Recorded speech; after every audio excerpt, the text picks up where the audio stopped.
Obi really likes to be included in the YouTube videos. So...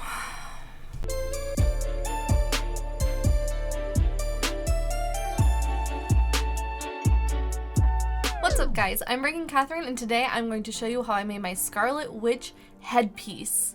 Yes, I made my Scarlet Witch headpiece just in time because right now I've been obsessed with WandaVision. Like, I'm pretty sure like all of the internet is obsessed with WandaVision, but it's so good. How can you not? Like, literally, that's like the main reason to even have Disney Plus right now. And so Roger and I have been watching it every single Friday. And so for all of you guys who can stay up late on Thursdays and watch it then and then post spoilers the first thing in the morning, I hate you. Not really. I don't really hate you, but I do wish that you would like wait until, I don't even know, like 5 p.m. or I don't know.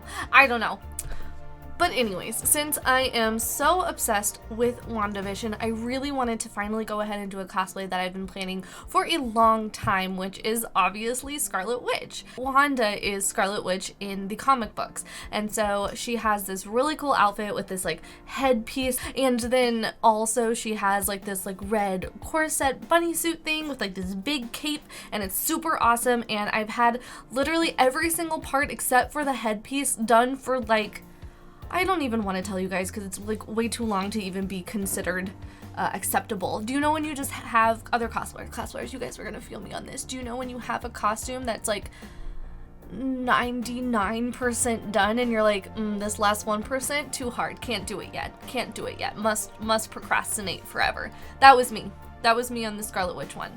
The Scarlet Witch headpiece is by your face, which obviously that's one of the most important parts of a costume, and so you want to make sure that it's done really right. And so I went back and forth if I was going to buy a Scarlet Witch headpiece or if I was going to make it, and I finally decided that since again it's by my face and everyone's faces are shaped differently, I should just go ahead and make it, and at the same time record it so that all of you guys at home can make it too. So without further ado and with no more blabbering, here is how I made my headset for Scarlet Witch.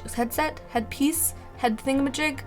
So the first part about any cosplay is that you have to start with a pattern. And so to start to get the headpiece pattern for Scarlet Witch, I just drew on a piece of paper kind of what I thought it would look like and then cut it out and held it up to my head.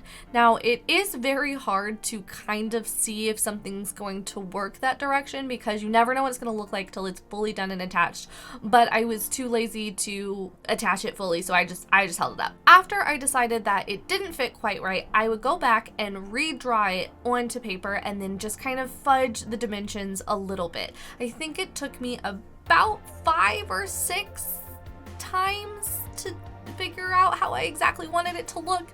I wasted a ton of paper, which probably isn't great for the environment, but I finally got it to kind of how I wanted it to look. And so that you guys don't also have to waste a ton of paper and kill trees, I'm gonna put my pattern in the description below so that way you guys can print it out and try it on yourself. Now keep in mind that everyone's face is different, so you might have to end up adjusting this pattern a little bit, but it'll be a really good place to start. After I got the pattern already, I started on the next step, which is to trace it onto your foam and then cut it out. Now I decided that I was just going to use craft foam, which is really thin, I think about 2 millimeters, and that probably would not be the choice that I recommend for you guys because it ended up being pretty thin. Now the benefits to it being thin is that when it went to attach, I could just glue it to my face and I didn't have to bother with any types of attachments. But a negative of it being too thin is that with all of the paint that I had to put on it, it did make it very flimsy, and also it made it much harder for it to be used over and over and over again. I think that I would probably have to make it out of thicker foam in the future, as well as when you make it out of the thinner foam, it doesn't really hold its shape as well, which again, for me that was fine because I was going to glue it to my face and get it exactly plastered tight on there. Once I got it all cut out, I went around and dremeled the edges. Now, all of my friends will tell you that I cut like a 2-year-old with scissors who has never cut anything before, so dremeling things is super important for me. I used an X-Acto knife on this to try and get it not as wavy, but again, you can always dremel out any errors with foam.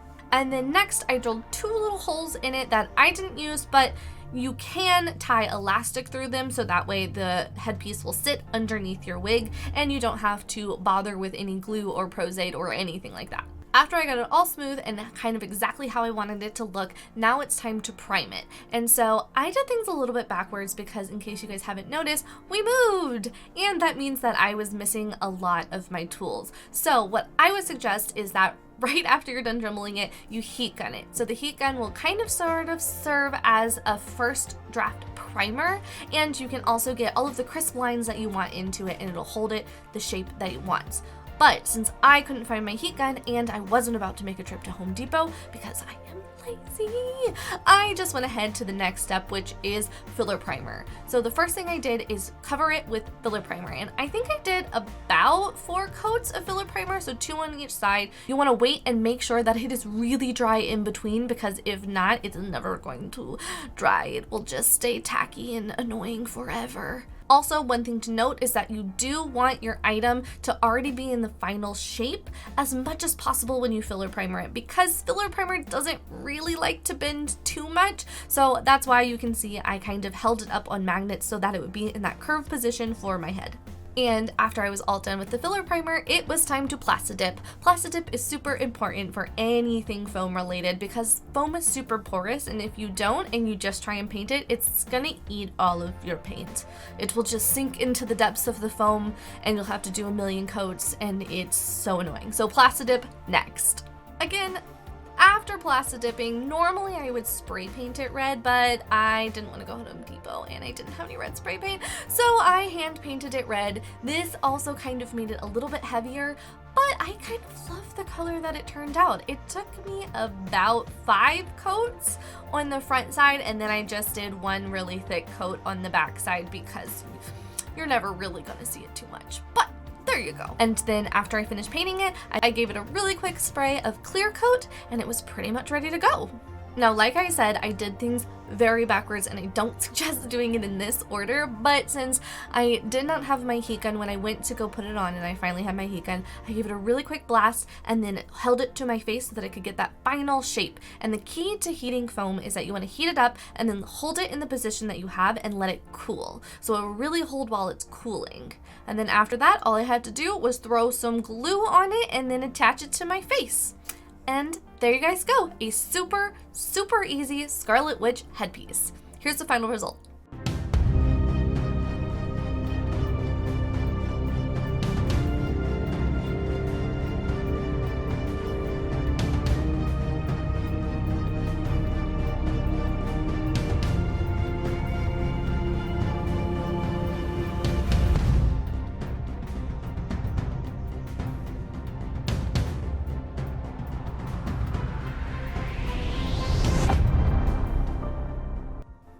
Thank you guys so much for watching this really quick tutorial on the Scarlet Witch headpiece. I hope that you guys found it interesting and that you like my final costume. This costume was actually, again, sitting in my closet for, I don't even want to tell you guys, it was probably like 3 years.